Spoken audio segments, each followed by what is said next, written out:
Esta historia de este empresario te despertará en tu vida y encargarte y dejarás de solo tratando de sobrevivir. Crecí en Hawái.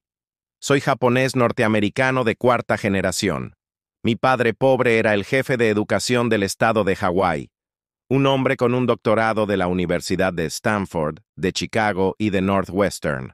Pero yo solía bromear diciendo que doctorado significaba pobre, desamparado y desesperado. ¿La razón? Porque nuestras escuelas no nos enseñan nada sobre el dinero. Cuando tenía 9 años, simplemente levanté la mano y le hice una pregunta a mi profesora.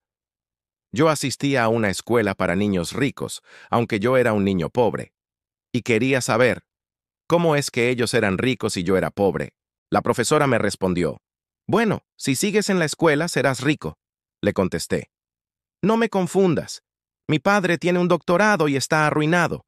Eso la enfadó, insistió en que debía quedarme en la escuela, pero yo seguí cuestionando.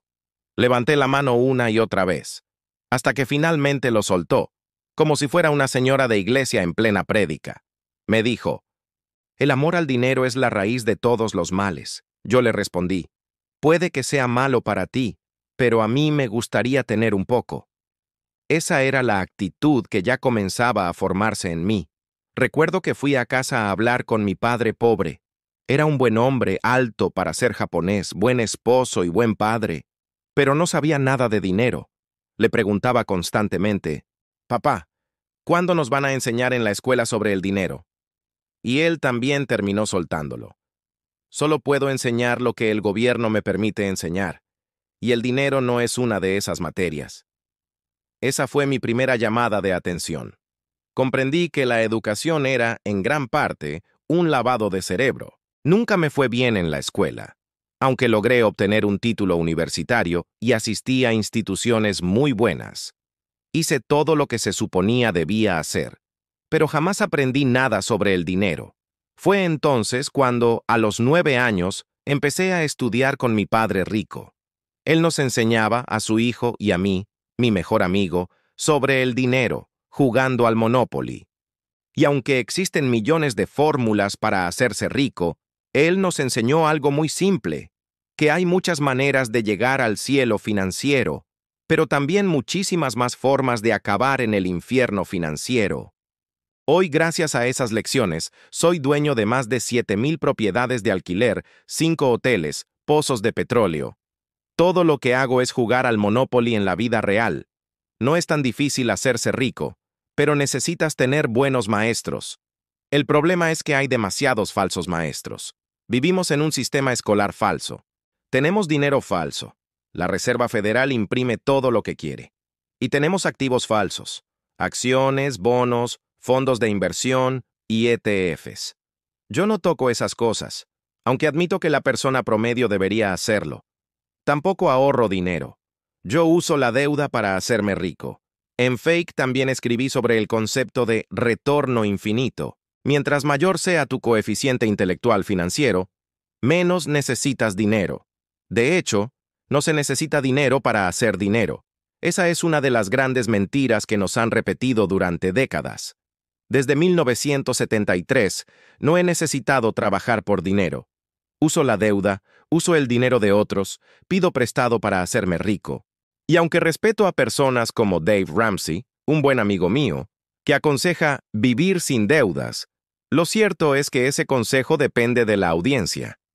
Por eso yo siempre pregunto, ¿cuál es tu demografía? ¿Eres inteligente, educado, pobre, rico?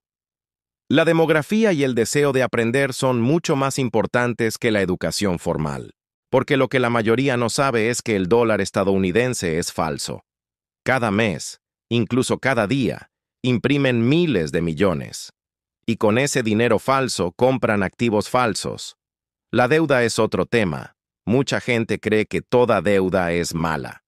Pero la realidad es diferente. Si quieres educarte financieramente, debes entender la diferencia entre crédito y deuda. Hoy, todo el dinero es crédito. Y el crédito no es dinero. El crédito es simplemente el poder de gastar. Cuando usas una tarjeta de crédito, no hay dinero allí. Solo te dan permiso de gastar. Y en el momento en que gastas, creas deuda. Esa deuda es un acuerdo contractual que promete que la pagarás. El problema es que la mayoría de las personas no cumple. Un ejemplo claro es la crisis de los préstamos estudiantiles, impulsada durante el gobierno de Obama. Antes, esos préstamos estaban en manos de grandes bancos. Ahora están en manos del Tesoro de los Estados Unidos. Y la deuda estudiantil ya superó la crisis de las hipotecas subprime de 2008, aquella que derrumbó la economía. Eso es educación financiera. Mucha gente me pregunta sobre los desplomes del mercado, que suelen ocurrir cada 10 años. Pero la mayoría no entiende que un desplome no es necesariamente malo. En realidad, son oportunidades. En 2008, cuando los mercados colapsaron y los intereses cayeron, muchos pensaron que era el fin del mundo. Yo, en cambio, pensé que había muerto y despertado en el cielo. ¿Por qué? Porque la deuda se volvió más barata. Mis socios y yo pedimos prestados $300 millones y compramos más propiedades. Una década después, esa jugada nos dejó con casi 600 millones en deuda, pero nos volvimos mucho más ricos gracias a ella. Eso requiere educación financiera. Por eso creé el juego de mesa Cashflow. Es el único juego que enseña a usar la deuda de forma estratégica. Si no sabes usarla, entonces sigue las reglas de gurús o asesores financieros. No te endeudes. Pero si aprendes, descubrirás que la deuda buena es la que te hace ganar dinero. La deuda no solo es buena, la deuda es poder. Desde 1971, cuando Nixon nos sacó del patrón oro, el dólar dejó de ser dinero. Hoy es crédito, es deuda. El tipo promedio no lo sabe, pero el dinero ya no existe, solo está aquí arriba, en tu mente, en tu educación financiera.